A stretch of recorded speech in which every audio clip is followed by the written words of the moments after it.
ब्राह्मण आगम में कहा गया है,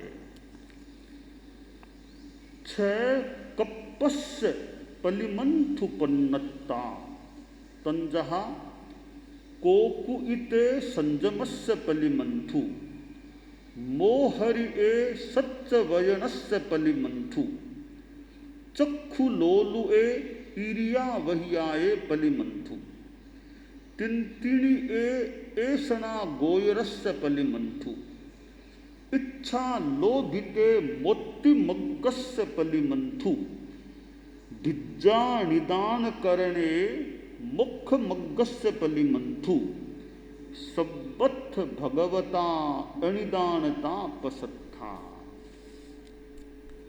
साध्वाचार, साधु का जो आचार है उसके 6 परिमंथु प्रतिपक्षी तत्व बताए गए हैं। साधना में, साधु की साधना में 6 बाधाएं प्रतिपक्षी तत्व हैं। वो साधु स्वयं अपनी साधना में बाधा बन जाता है। वो पहला प्रतिपक्षी तत्व है कौकुचित, चपलता करने वाला साधु संयम का प्रतिपक्षी बन जाता है। यानी यह चपलता है वो बाधक है साधना में। चंचलता, अवांछनीय चंचलता। संयम की साधना में तो चंचलता का निरोध होना चाहिए। दोनों में विरोध भाव है, संयम और चपलता। संयम है तो चपलता को होने का मौका नहीं मिले, और चपलता है तो संयम में कहीं कहीं वो छेद हो जाए, बाधा हो जाए। चपलता 3 प्रकार की हो सकती है। स्थान से चपलता, शरीर से चपलता और भाषा से चपलता। स्थान से चपलता कैसे होती है कि बैठने का एक स्थान निर्धारित है, पर वह साधु बार बार कहीं वहाँ गया, कभी यहाँ गया, कभी वहाँ घूमने गया, कभी वहाँ जाके बातें की, अपनी जगह कुछ कम बैठता है, बार बार उठ उठ करके जाता रहता है, तो यह चपलता। वरना आदमी का स्थान है, वहाँ बैठो 1 घंटा 2 घंटा, आवश्यक काम हो तो ठीक है जाना पड़ा। बाकी ऑफिस में मान लो आप लोग काम करो, आपको 6-7 घंटा ऑफिस में काम करना है, और बीच में बाहर जा रहे हो, बाहर बातें करते हो, तो ऑफिस के काम में बाधा आ जाएगी। तो अपने स्थान से यो अनावश्यक उठ उठ करके इधर उधर जाना, यह स्थान संबंधी चपलता हो जाती है। दूसरी है शारीरिक चपलता। वह कैसे है कि शरीर को कभी कहीं से हिलाता है, कभी कहीं से प्रकंपित करता है, कभी हाथ यूं करता है, कभी थोड़ा नाचने का सा दृश्य कर देता है। चपलता बस, वो कुतूहलवश ऐसे करता है। तो शरीर को स्थिर न रखना, कभी कहीं कुछ करना, कभी कुछ करना, यह शारीरिक चपलता भी संयम की साधना में बाधा है। तीसरी है भाषाई वाचिक चपलता। वाचिक चपलता कैसे है?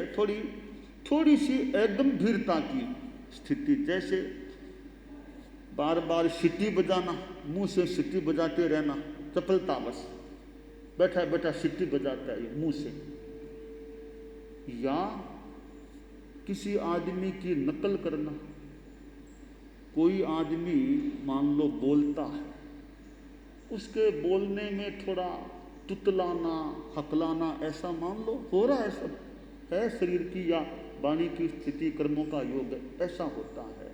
तो वो साधु क्या करता है, उसको देख देख कर उसकी नकल करके, उसकी तरह बोल बोल करके थोड़ा उसकी हंसी मजाक सी उड़ाने की चेष्टा करता है। तो यह भाषा की चपलता हो गई।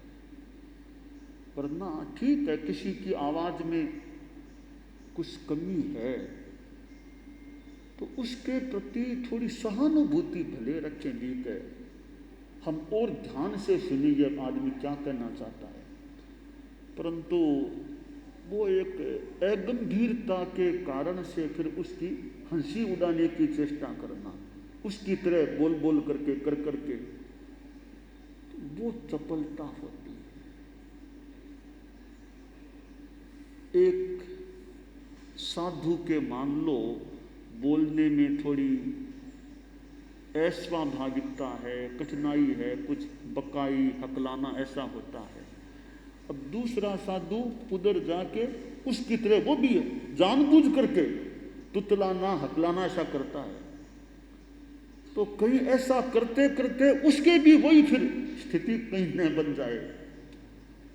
करता तो था मजाक मजाक में, फिर करते करते उसकी भी आवाज कहीं वैसी ही बन जाए तो उल्टी समस्या हो सकती है ना। तो ऐसे भी कर्मों का बंद हो जाए, किसी की हंसी मजाक, उसको बुरा भी लगे कि मेरी मजाक उड़ाते हैं, यह भाषा की चपलता। तो स्थान संबंधी चपलता, उठ उठ करके इधर उधर जाना, शरीर संबंधी चपलता, अनावश्यक अंगों को प्रकंपित करना, हिलाना डुलाना, और भाषा संबंधी चपलता की सीटी बजाना, किसी की नकल करना, ऐसे आचरण करना। तो यह कौकुचित साधु की बात हो गई। तो यह संयम का पलिमंथु है, चपलता कौकुचित होना। दूसरा पलिमंथु शास्त्र ने बताया है मौखरिक। मौखरिक वाचाल सत्य वचन का पलिमंथु। वाचालता सच्चाई की ऊंची साधना करने में बाधा है। वाचालता ज्यादा बोलना, बहुयम माय आलवे, उत्तरद जयनानी का संदेश निर्देश है, बहुत मत बोलो, ज्यादा मत बोलो। ज्यादा बोलना वाचालता हो जाती है। संस्कृत में कहा गया है मौखरियम लाघव करम, मौन मुन्नति कारकम, मुखरौ नूपुरौ पादे, हारह कंठे विराजते। कि मुखरता आदमी को लाघव देने वाली, छुटपन देने वाली, ओछा छोटा बनाने वाली होती है। तो मौनशीलता या कम बोलने का क्रम है, वो आदमी को ऊंचा उठाने वाला, उन्नति कराने वाला होता है। कवि ने एक उदाहरण, दो उदाहरण दोनों के देने का प्रयास किया है कि मुखर, नूपुर, नूपुर पैर में पहने जाते हैं, पैरों में। तो पैरों में क्यों? कि वे बजते हैं, आवाज करते हैं, आवाज करते हैं, इसलिए उनको स्थान क्या मिला? पैरों का मिला। हार गले में, कंठ में धारण किया जाता है, क्यों? वो बोलता नहीं है, चुप रहता है, उसको ऊंचा स्थान मिला है। यानी वाचाल को नीचा स्थान, मौनशील को ऊंचा स्थान। तो वाचालता, वाचाल सत्य वचन का परिमंथु है। सच्चाई साधु का तो धर्म है, तो उसके लिए एक रक्षा कवच है कम बोलना। सच्चाई की ऊंची साधना में एक रक्षा कवच मौन यानी कम बोलना, मित भाषिता, वो एक प्रकार का पहरेदार है। पहरेदार कि सच्चाई को कोई चोट नहीं आने दूंगा। सच्चाई को चोट नहीं आने देना है तो हमें इस पहरेदार को बिठाना पड़ेगा। वो पहरेदार है मित भाषिता, अवाचालता, वाणी का संयम। वो उसको बिठा दो, वो जिम्मा रखे कि कहीं सच्चाई को चोट न पहुंचे। तो वाचाल होना सत्य वचन का पलिमंथु है। वाचाल न होना, मित भाषिता रखना, वाणी संयम रखना, यह सच्चाई का सुरक्षा कवच है। तीसरा पलिमंथु बताया है चक्षु लोलुप। चक्षु लोलुप साधु है, दृष्टि आसक्त है, वह इरिया पथिक का पलिमंथु है। साधु का धर्म है इरिया समिति से चलना, देख देख कर चलना, कोई जीव जंतु पैर आदि के द्वारा मर न जाए। अब एक साधु दृष्टि लोलुप है, खाने की बात नहीं, दृष्टि का, देखने का लोलुप, तो वो क्या करता है, चलता जा रहा है, वो मकान, वो आ गया, वो कितना बढ़िया पेड़ है, वो चलता भी जा रहा है, वो फैक्ट्री आ गई, वो उनकी फैक्ट्री आ गई, चलता भी जा रहा है, कभी फैक्ट्री को और कभी पेड़ों को और कभी वाहनों को, वो आकाश में प्लेन जा रही है, उनमें ध्यान है, दृष्टि दौड़ती रहती है। यह दृष्टि का असंयम, दृष्टि की लोलुपता इरिया समिति में बाधा है। देखना ही है तो थोड़ा ठहर जाओ यार, ठहर जाओ, देख लो क्या देखना है। चलते चलते देखना इधर उधर अनपेक्षित लोलुपता से, वो साधु के इरिया समिति योग में बाधक है, पलिमंथु है। तो शास्त्रकार ने कहा चक्षु लोलुप साधु, दृष्टि आसक्त साधु इरियापथिक का पलिमंथु, परिमंथु बन जाता है।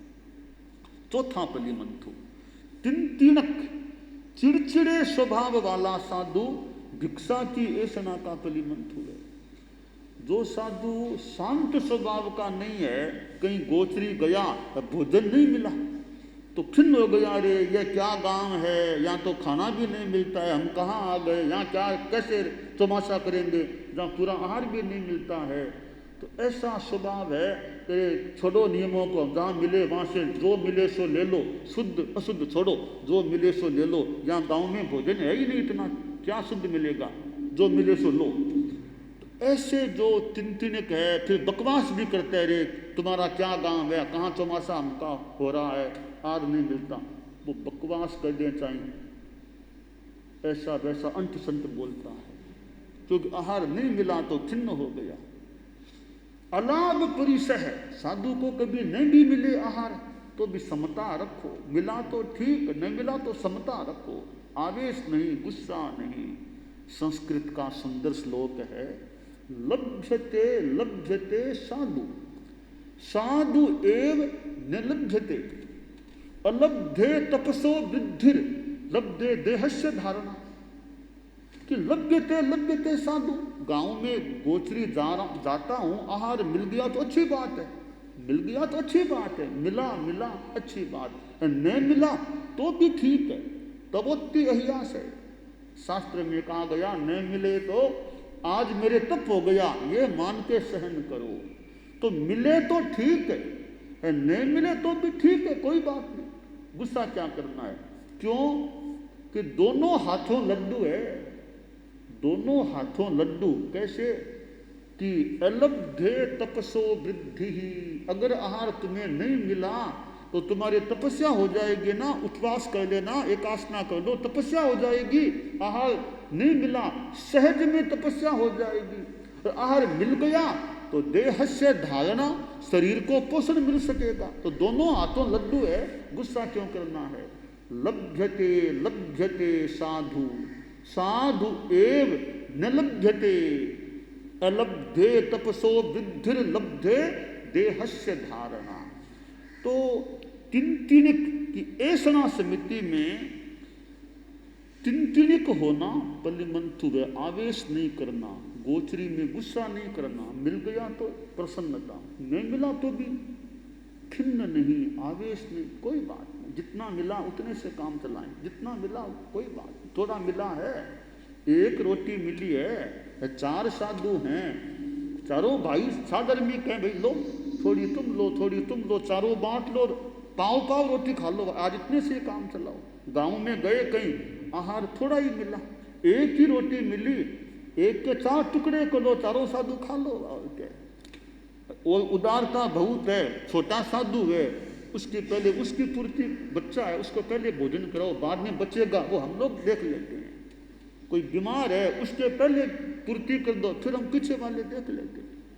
बहुत अच्छी बात है, वरना 4 टुकड़े कर लो, 4 भाग कर लो, पाव पाव रोटी चारों खा लो, गुस्सा नहीं करना।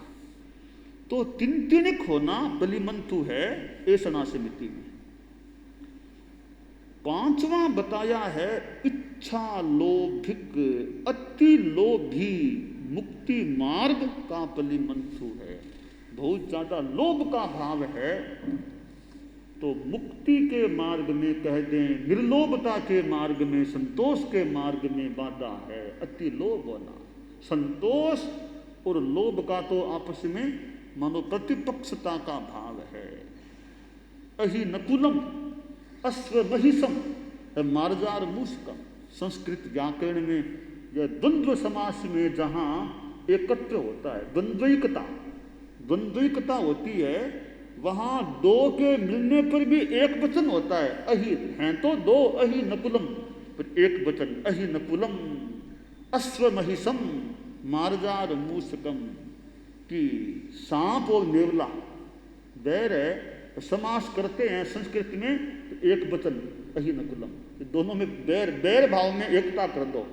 कितनी सुंदर बात है कि वैरियों में एकता करो, दुश्मनों में एकता कर दो, दोनों को मिला के एक बना दो। अच्छी बात है। एक दृष्टि से मैत्री का प्रयोग है कि वैरी नाम नित्य वैरी नाम, जो नित्य वैरी हैं उनमें एकता करो। और तो एकता हो कि नहीं, हम तो व्याकरण में तो एकता कर दी, दोनों में एकत्र कर दिया। इसको अगर प्रैक्टिकल कोई ले ले कि वैरी वहां एकता हो जाए, मित्रता हो जाए। मार्जार मुस्कम, चूहा बिल्ली आपस में दुश्मनी है, उनमें एकत्र कर दिया। मार्जार मुस्कम अश्वमहिषम, घोड़ा और भैंसा, इनमें भी एकता कर दी। तो कि लोभ और संतोष दोनों में एक बैर तो क्यों बोले, पर विरोध है। लोभ है संतोष का बाधक है, या संतोष लोभ में बाधक है। तो शास्त्रकार ने कहा इच्छा लोभिक साधु है, वो मुक्ति मार्ग में अपना खुद का बलिमंथु है। छठा जो अंतिम है बलिमंथु परिमंथु, विद्या निदान करण, आसक्त भाव से किया जाने वाला पौद्गलिक सुखों का संकल्प है, वह मोक्ष मार्ग में परिमंथु पाता। निदान कर लेना। देखिए शीलब्बयाइम जो बहुफलाइम, शीलब्बयाइम जो बहुफलाइम, हंतूण सुख महिलसई, धी दुब्बलो तवस्सी कोडी ए काकिनिम किनई। शील व्रत का कितना महत्व है, साधुपने का महाव्रत, शील व्रत नियम कितना बड़ा इनका महत्व मूल्य है। परंतु कोई कोई साधु धृति दुर्बल, इतनी धृति नहीं है, सहनशीलता नहीं है, कमजोर हो गया, तपस्वी है परंतु धृति से दुर्बल हो गया। वो क्या करता है, हंतून सुख महिलसे, इनको छोड़ करके, साधुपना को छोड़ करके संसार के सुख ले लूं, ऐसी अभिलाषा करता है। वो साधु कैसा है, कोडी ए काकिनिम किनई, कोई करोड़ रुपया देकर के और 1 रुपये से कम की चीज को खरीदता है, वो कैसा ना समझ आदमी है कि करोड़ रुपये देकर छोटी सी, करोड़ में कोडी खरीदे, 1 करोड़ में कोई कोडी खरीदे या बहुत छोटी सी चीज खरीदे, तो समझ कहाँ है, या मोह का योग है। तो निदान कर ले कोई, इसी तरह निदान को देख के साधुपना पाल रहे हैं, मान लो इतनी तपस्या, इतनी संयम साधना, महाव्रत, कितना ये मन में संकल्प आ जाए कि मेरे साधुपन का फल हो तो आगे के जन्म में मैं चक्रवर्ती बन जाऊं, मैं बड़ा राजा बन जाऊं, मैं शक्तिशाली शरीर से बलवान आदमी बन जाऊं, मेरी तपस्या का यह फल मुझे मिल जाए। अरे भोला कहीं का, इतनी बड़ी साधना को तुमने थोड़े से लाभ के लिए खो रहे हो। चक्रवर्ती बन के साधुपने की कितनी बड़ी महत्ता, मोक्ष को दिलाने वाला, उसको खो रहे हो। तो ये निदान करना है वो मोक्ष मार्ग में पलिमंथु है। तो ये छठा पलिमंथु है। तो शास्त्रकार ने ठाणंग में ये 6 प्रकार के पलिमंथु प्रतिपक्षी बताए हैं। खास करके साधु समाज को तो इनमें जागरूक रह करके इन पलिमंथुओं से बचना ही चाहिए। आप लोग गृहस्थ हैं, वो भी जितना ध्यान दे सकें कि चपलता कम हो, वाचालता जितनी कम हो, दृष्टि आदि का संयम हो, ज़्यादा लोभ न हो, तो आपके लिए कल्याण की बातें हैं।